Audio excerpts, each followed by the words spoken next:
Hai anak-anak yang ada di rumah, yang Ibu cintai, Ibu sayangi.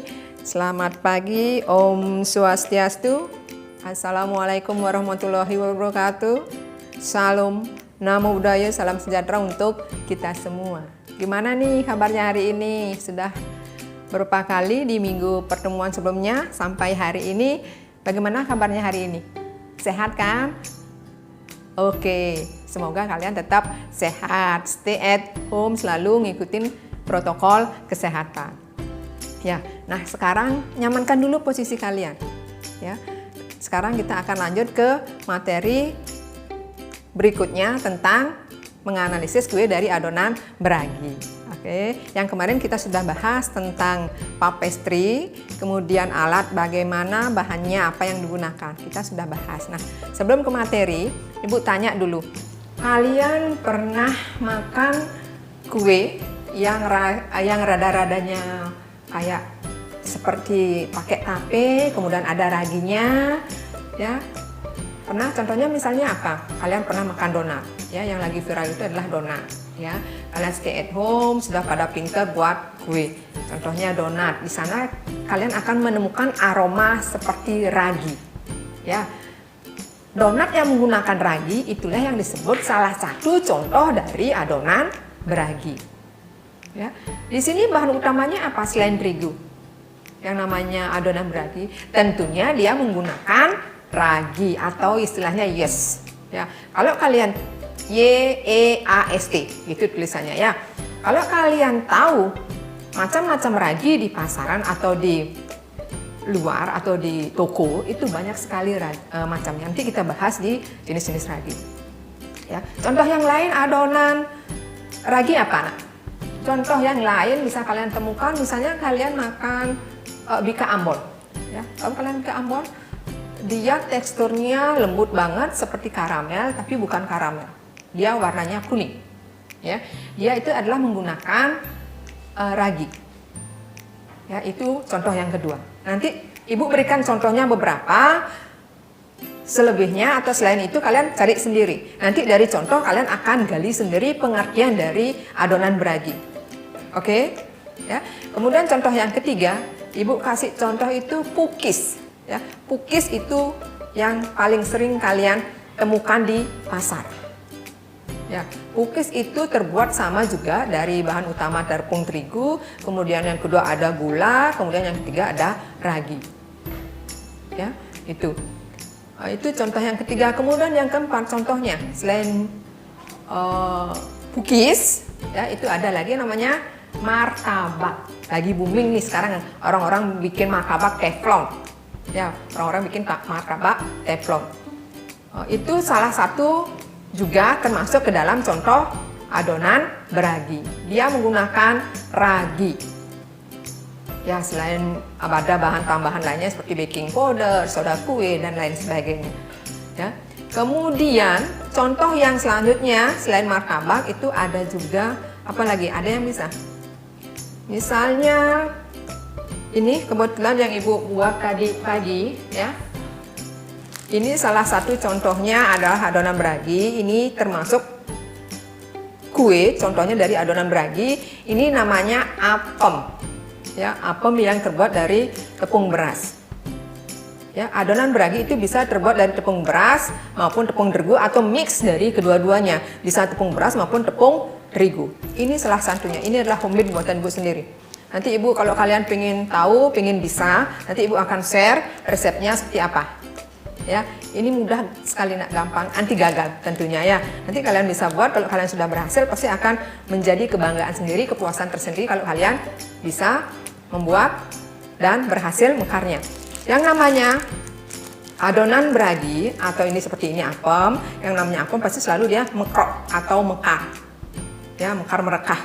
Ya, ini yang betul-betul dikatakan sempurna itu mekarnya ada 4 kembangan atau 4 bunga, 1, 2, 3, 4. Kalau dia 3 seperti ini berarti dia ada kekurangan. Misalnya apinya kurang pas dia kena, kemudian pada saat mencampur dia juga kurang pas kena tambahan lainnya.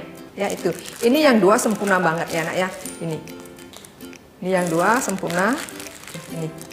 Ya, ini beberapa contoh yang Ibu bawa untuk hari ini sebagai media pembelajaran. Ini contoh dari adonan bragi yang namanya apem beras. Ya, itu. Nah, dari contoh yang Ibu berikan tadi, kurang lebih ada 5 contoh hidangan, ya, ada 5 contoh hidangan dari adonan bragi. Kalian bisa menyimpulkan apa sih itu pengertian adonan bragi? Pasti kalian bisa, ya. Adonan bragi adalah adonan yang terbuat dari ragi sebagai bahan utama di samping terigu atau tepung lainnya. Itu ya. Berarti di sini bahan utamanya adalah ragi. Berbicara masalah ragi, itu kalian harus tahu bagaimana sih ragi itu. Dulu kalau orang-orang tidak sebelum ditemukannya ragi, bagaimana orang-orang membuat adonan yang hampir menyamai seperti adonan bragi. Kita berbicara nanti tentang pengertian ragi. Ya, ragi itu adalah salah satu mikroorganisme yang bersel satu atau dia dari keluarga fungus bersel satu atau sugar fungus. Ya, itu dari genus Saccharomyces, ya, dari spesies Cerevisiae. Ya, itu. Ya, Ibu ulang lagi biar kalian tahu, ragi itu termasuk apa sih? Ya, ragi itu termasuk mikroorganisme yang sering kita temukan di lingkungan sekitar kita. Itu termasuk keluarga dari fungus bersel satu atau sugar fungus, ya. Dia dari genus Saccharomyces, kemudian dari spesies Cerevisiae maksudnya, ya. Nah, ragi ini awalnya dia sudah dikenal dari ratusan tahun yang kemarin, ya.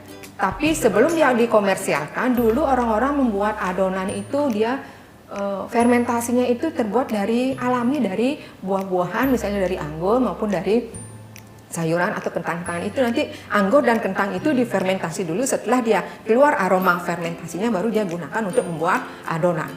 Itu ya, itu yang namanya ragi yang dulu sempat ditemukan pada 100 tahun kemarin. Itu dia menggunakan ragi atau yeast dari kentang ataupun fermentasi dari anggur, ya. Kemudian setelah lambat semakin zaman bertambah, kemudian perubahan kembali terjadi, itu sejak abad ke-18, itu seorang ilmuwan yang namanya Louis Pasteur, dia menemukan ragi yang memang atau khamir yang bisa menguntungkan kehidupan umat manusia. Dari sinilah mulai dikomersialkan ragi tersebut. Ya, karena ragi itu sebagai bahan yang fungsinya untuk mengembangkan kue. Kenapa dia bisa mengembangkan kue?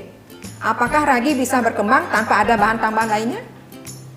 Tidak mungkin, ya. Tidak mungkin ragi itu bisa mengembang tanpa ada bahan tambahan lainnya yang mendukung ragi tersebut. Misalnya apa? Ragi bisa mengembang karena ada peragian dari gula. Kalau ragi ditambah dengan gula sedikit, itu adalah teman sahabatnya ragi, ya. Kalau gula itu sebagai sahabatnya ragi, dia bisa mengembangkan adonan.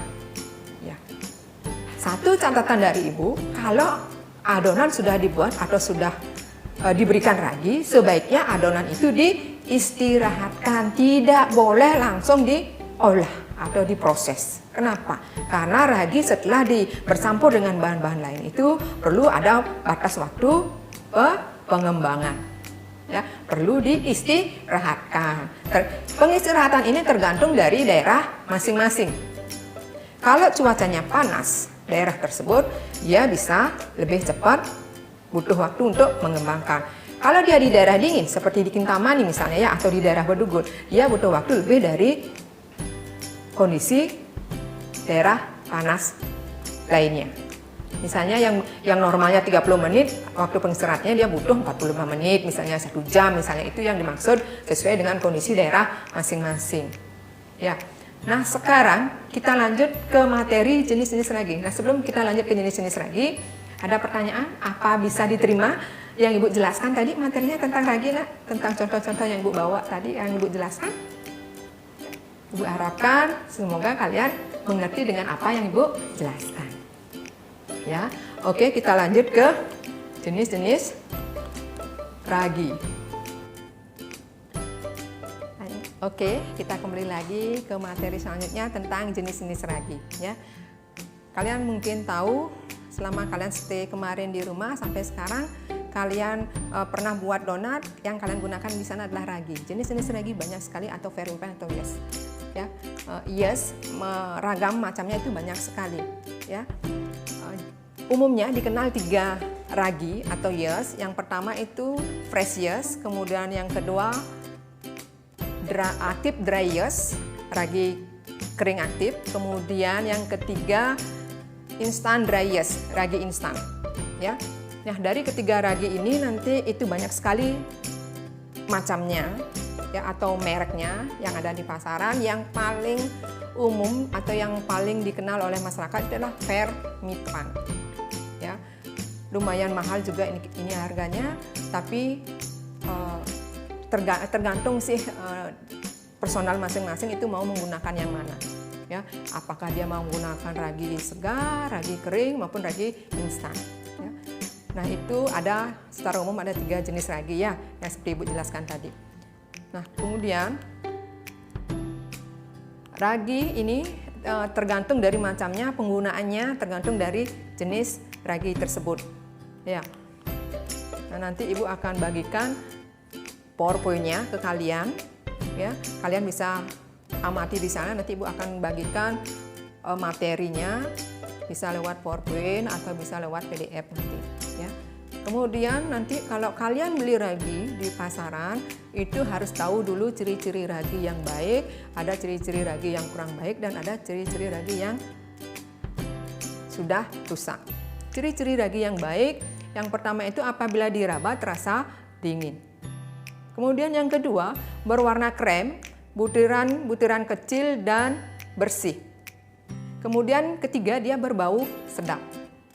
Ya, butirannya kecil-kecil, tapi dia bersih. Kalau dia diraba, pasti dia terasa dingin.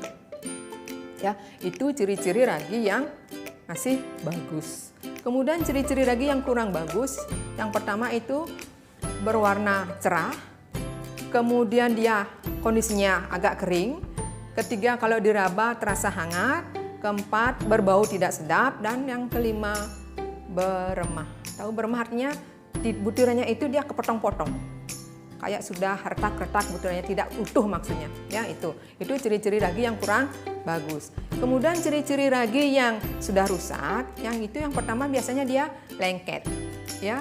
Kemudian dia berwarna gelap kecoklatan, baunya tidak enak. Kemudian butir-butirannya lembek, ya, lembek kayak bubur dia.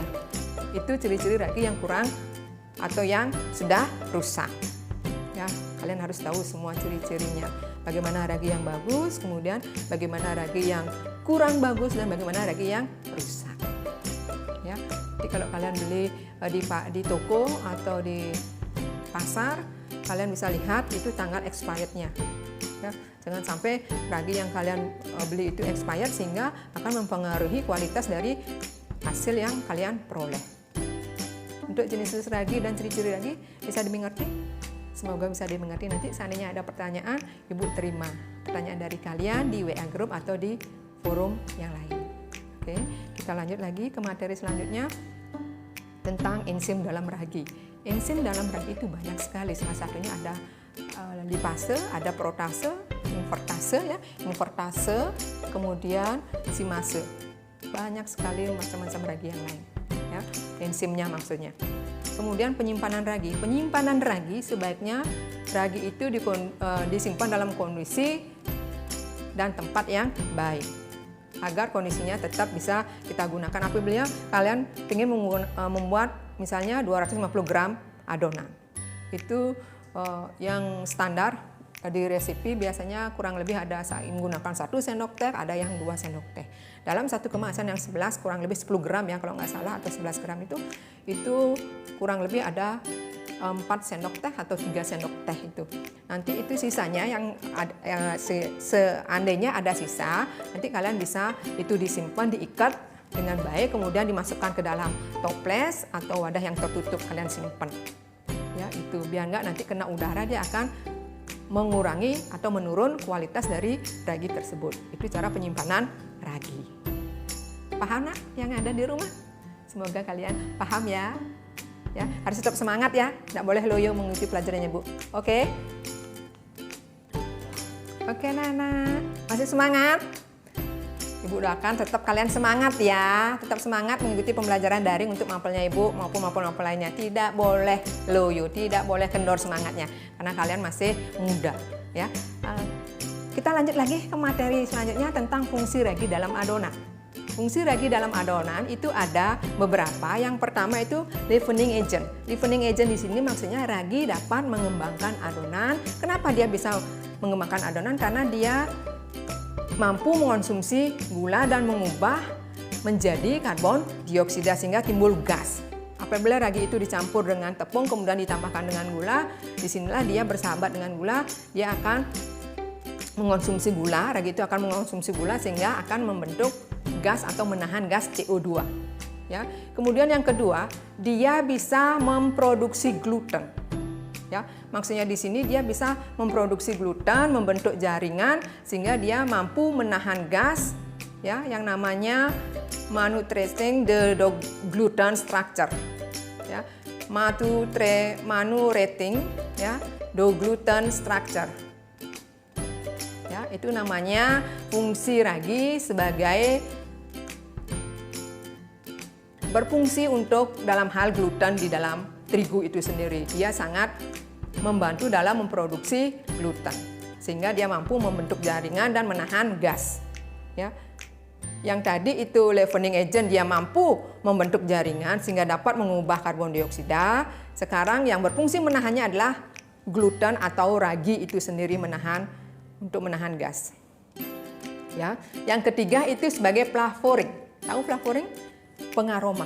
Ya. Pada saat ragi sudah mulai aktif, sudah mulai bekerja, dia akan menghasilkan satu jenis alkohol yang namanya etanol sehingga dia bisa mengeluarkan aroma yang bagus. Ya, itu beberapa fungsi ragi dalam adonan. Yang pertama sebagai leavening agent. Ya, leavening agent ini maksudnya bisa mengembangkan adonan karena dia mampu mengonsumsi gula dan mengubah menjadi CO2. Kemudian dia yang kedua sebagai gluten atau membantu dalam memproses atau memproduksi gluten sehingga mampu membentuk jaringan yang dapat menahan gas itu sendiri. Kemudian yang ketiga sebagai flavoring, pengaroma. Ragi itu bisa menghasilkan aroma. Ya, itu fungsi dari ragi. Ada pertanyaan? Sudah mengerti? Semoga kalian mengerti apa yang Ibu jelaskan. Oke, kalau seandainya kalian ada pertanyaan, nanti kalian catat atau kalian info ke Ibu. Nanti kita bahas bersama-sama. Oke, kita lanjut lagi. Ya, macam-macam adonan roti. Ada adonan ragi ringan, ada adonan ragi menengah, ada adonan ragi berat. Ya, nanti Ibu akan berikan penjelasannya di slide atau di PowerPoint, nanti Ibu kirimkan lewat pembelajaran daring. Oke? Peralatan dalam pengolahan kue adonan beragi sama dengan adonan-adonan yang lain, itu ada alat persiapan, ada alat pengolahan, ada alat penyajian. Ya. Nah, di slide nanti Ibu akan tayangkan juga beberapa alat persiapan, salah satunya itu ada fork, spoon, knife, bowl, cutting board, ya, kemudian scale atau alat timbangan, kemudian ada gelas pengukur sama small bowl. Ya, itu alat yang termasuk alat persiapan. Kemudian yang termasuk alat pengolahan, ya, itu banyak sekali. Itu ada mixer dough, ada mixer hand mixer ya, itu. Kemudian ada oven, ada tray, ya itu. Ya, kita kembali lagi ke materi tentang peralatan ya nak ya. Kita lanjut ke alat pengolahan. Alat pengolahan itu yang namanya alat pengolahan adalah alat yang langsung fungsinya untuk mengolah adonan itu sendiri. Misalnya ada oven, ada mixer, kemudian ada cetakan, ada spatula, kemudian ada teflon. Kalau dia butuh teflon ya, itu beberapa dari alat pengolahan. Kita lanjut ke alat hidang. Alat hidang atau alat penyajian itu adalah alat yang fungsinya untuk menyajikan hidangan. Itu bisa berupa plate, bisa berupa bowl, ya. Kemudian ada alat pengambil untuk kuenya, itu ada. ada garpu, ada sendok, ada gelas bertangkai, ada piring hidang, ada keranjang kue, kemudian ada alat pengambil kue. Itu beberapa contoh dari alat hidang atau alat penyajian. Nanti gambarnya sudah ada di slide-nya yang Ibu berikan ya. Silahkan kalian amati di sana. Kemudian, nah untuk pembuatan dan penyajian, Ibu juga berikan resepnya ya. Itu ada pukis, kemudian sama langkah-langkahnya juga sudah Ibu berikan ya sayang. Kemudian yang kedua itu ada kue martabak coklat ya, keju coklat, juga bersama dengan resipi, kemudian cara membuatnya juga ada. Sama langkah-langkahnya ya, itu cara membuatnya. Kemudian yang ketiga, menentukan prosedur pembuatan kue dari adonan pukis. Adonan pukis itu biasanya dibuat dari adonan biang, di mana ragi itu diaktifkan terlebih dahulu dengan air hangat-hangat kuku, kemudian ditambahkan gula, ditambahkan tepung. Itu ditutup, dibiarkan raginya mengembang. Setelah dia aktif atau berkembang, baru kita gunakan campur ke adonan. Itu yang biasanya atau bisa digunakan untuk membuat adonan pukis. Kemudian menentukan prosedur pembuatan kue dari adonan beragi. Ya, yang pertama itu kita bisa tergantung dari kue ya. Misalnya martabak, kita lihat dulu tekstur kuenya, itu bisa dia berongga, di garis-garis ada sarang semutnya ya, seperti ada jalan semut yang berjalan, kemudian itu lembut ya teksturnya, kemudian dari segi warnanya, kemudian dari segi aromanya ya, itu. Nah, donat juga demikian, dia teksturnya lembut, aromanya bagus atau enak, kemudian dia warnanya itu ya, karena dia digoreng, itu biasanya dia berwarna kecoklatan. Nah, untuk bika ambon ini adalah kue khas Indonesia yang berasal dari daerah Medan. Ya, penganan khas dari Medan, terbuat dari bahan-bahan seperti telur, gula, kemudian tepung sagu, ya, di sana ditambahkan dengan santan. Nah, sekian beberapa penyajian materi dari Ibu. Kemudian untuk kriteria hasil, kemudian tips-tipsnya bagaimana, silahkan kalian pelajari lebih lanjut lagi seperti apa. Ya, mulai dari tadi yang Ibu jelaskan, dari materi pengertian, kemudian alat dan bahan, contoh-contoh kuenya. Bagaimana dengan penjelasan Ibu? Apa bisa dimengerti? Semoga kalian mengerti dengan apa yang Ibu jelaskan ya. Nah, sebagai PR nanti kalian di rumah silakan kalian cari kue-kue yang bisa kita masukkan ke dalam adonan beragi selain yang Ibu sebutkan tadi. Ya, kemudian kalian cari dari macamnya itu kriteria apa saja yang harus kalian ketahui pada saat kalian membuat kue tersebut. Ya, itu ada 2 tugas dari Ibu. Ya, silahkan kalian buat. Ya, itu bisa kalian browsing atau kalian amati pada saat kalian ibunya beli kue atau kalian pada saat makan kue itu sendiri. Ya, itu. Nah, kalau ada pertanyaan, Ibu nanti tunggu pertanyaannya lewat grup atau lewat forum yang lainnya. Ya, kalau sudah kalian bisa mengerti, Ibu tutup materi hari ini tentang kue dan adonan beragi. Nah, untuk nanti tugasnya bisa kalian kumpul ke Ibu secara online. Ya, Ibu tunggu jawaban dari kalian. Nah, untuk materi hari ini cukup sekian dari Ibu. Ibu ucapkan terima kasih banyak kalian sudah mau mengikuti dengan aktif pembelajaran daring untuk Maple Pastry Bakery Ibu ini. Ibu tutup dengan Parame Santi. Om Santi Santi Santi Om. Terima kasih.